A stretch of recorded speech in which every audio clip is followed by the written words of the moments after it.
എന്നും പറയുന്ന പോലെ രാത്രി നമ്മൾ ബെഡിലങ്ങ് കിടക്കുന്നു. നമ്മുടെ തലച്ചോറ് പതുക്കെ പതുക്കെ പതുക്കെ കുറച്ച് നെഗറ്റീവ് കാര്യങ്ങളിങ്ങനെ കൊണ്ടുവരുന്നു. അതിൽ ചിലതായിരിക്കാം നമ്മുടെ ചില പഴയ ഓർമ്മകൾ, ചിലപ്പോൾ ചില വ്യക്തികളെക്കുറിച്ചായിരിക്കാം, ചിലപ്പോൾ ചില ഇൻസിഡൻറ്റുകളെ കുറിച്ചായിരിക്കാം. ഇത്തരം കാര്യങ്ങൾ നമ്മുടെ ബ്രെയിന് വീണ്ടും നമ്മളെ ഓർമ്മിപ്പിക്കുന്നു.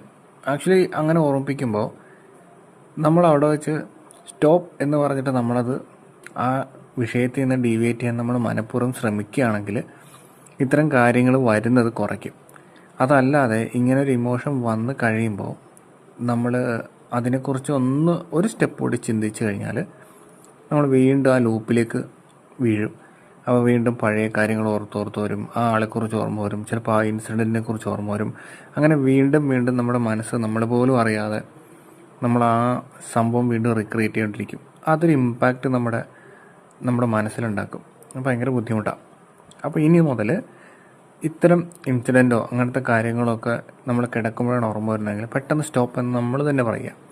എന്നിട്ട് പതുക്കെ വേറെ കാര്യങ്ങൾ, നല്ല പോസിറ്റീവായിട്ടുള്ള കാര്യങ്ങൾ, അന്ന് നമ്മൾ പറഞ്ഞ പോലെ തന്നെ ചിലപ്പോൾ ഒരു കുട്ടി നമ്മളെ നോക്കി ചിരിച്ചതായിരിക്കാം, അല്ലെങ്കിൽ നമ്മൾ ആരെങ്കിലും എന്തെങ്കിലും ഹെൽപ്പ് ചെയ്തായിരിക്കാം, ഒരു ഗ്രാറ്റിറ്റ്യൂഡ്, അങ്ങനത്തെ പോസിറ്റീവായിട്ടുള്ള ഫീൽ കൊണ്ട് രാത്രി കിടക്കുന്നതിന് തൊട്ട് മുന്നേ മനസ്സിനങ്ങോട്ട് നിറയ്ക്കുക. അപ്പോൾ നല്ല സമാധാനമായിട്ടുള്ള ഉറക്കം കിട്ടും. ഞാൻ എന്നും പറയണ പോലെ തന്നെ ഈ ഗാഡ്ജറ്റ്സ്, മൊബൈൽ കാര്യങ്ങളൊക്കെ ഉറങ്ങുന്നതിന് ഒരു മണിക്കൂർ മുന്നേ മാറ്റി വയ്ക്കാൻ ശ്രമിക്കണം. ഓക്കെ, അപ്പോൾ നന്നായിട്ട് കിടന്നുറങ്ങിക്കോ. Okay, good night.